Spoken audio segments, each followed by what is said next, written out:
Nazdar lidičky. Po hodně dlouhé době konečně se natočím, jak vidíte.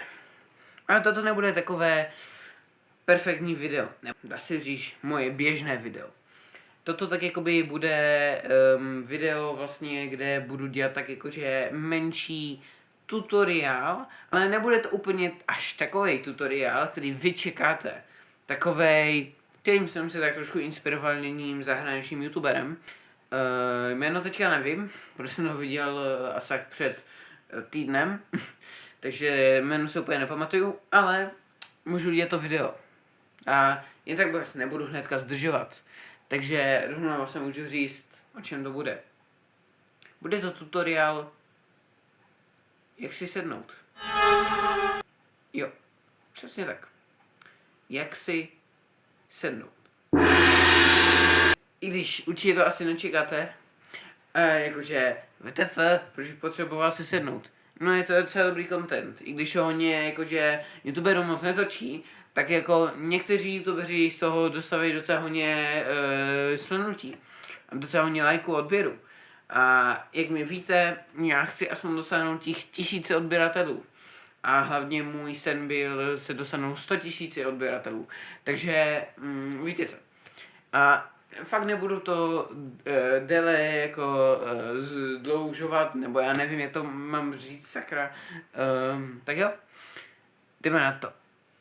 Lidi, první věc, co musíme udělat, tak je, že si najdete nějaké perfektní místo, kam si sednout, takže tady jako já třeba. První věc, co musíte udělat, tak je tohle. První věc, jak máte své nohy, musíte se otočit a musíte, můj bordel tady, sorry, tak musíte první pokrčit nohy a úplně je pokrčit do té doby, dokud si vlastně jakoby takhle nesednete. No, to je vlastně všechno. Ne, dělám si sednu.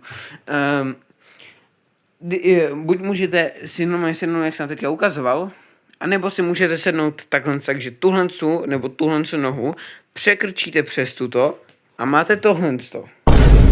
Nebo můžete udělat tohle, že si obě dvě nohy dáte tady, a takhle si je hodíte před sebe a uděláte takhle. Toto je turecký set. Vidíte? Sedli jste si. Takže, potom je další set. Jako třeba, když se otočím tady, tak si můžu sednout třeba takhle. I když dá se říct, že to je ležení, ale pokud ale jste opřední o něco, že neležíte jako já, jako takhle, jako já, takhle.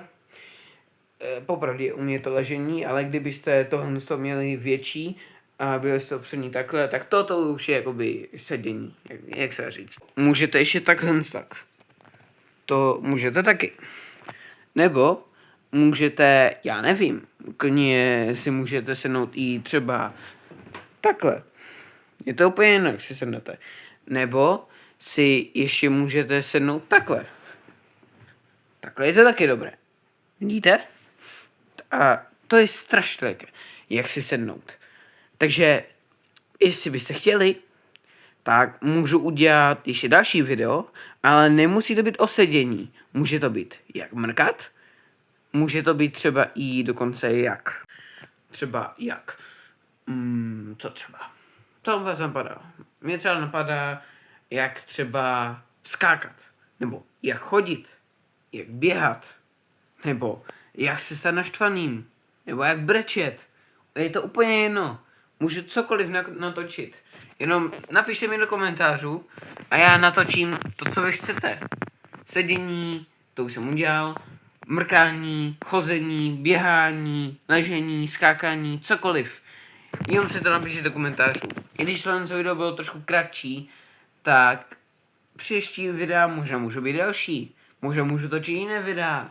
Můžu točit to cokoliv, můžu točit Minecraft, můžu točit Roblox, můžu točit Fortnite, můžu točit CS, můžu točit cokoliv, Poppy Playtime, já nevím, co chcete. Marvel Rivals, nevím, Jurský park, Jurassic World Revolution 2, 3, já nevím, cokoliv. Ale, když už jsme u konce tohoto videa, mohli byste dát like, odběr a zvoneček, aby nikoho, že na moje nové video, ale jenom podle vaší vůle. Nemusíte to, já vám to neříkám, abyste to udělali, že musíte, můžete udělat podle vaší vůle, Jenom bych fakt chtěl a byl bych vděčný, kdyby jsme dosáhli 1000 odběratelů. Aspoň ještě tento rok. A nebo aspoň do začátku prázdnin. Bylo by to hodně dobré od vás. A děkuji za slednutí tohoto videa. Takže čus.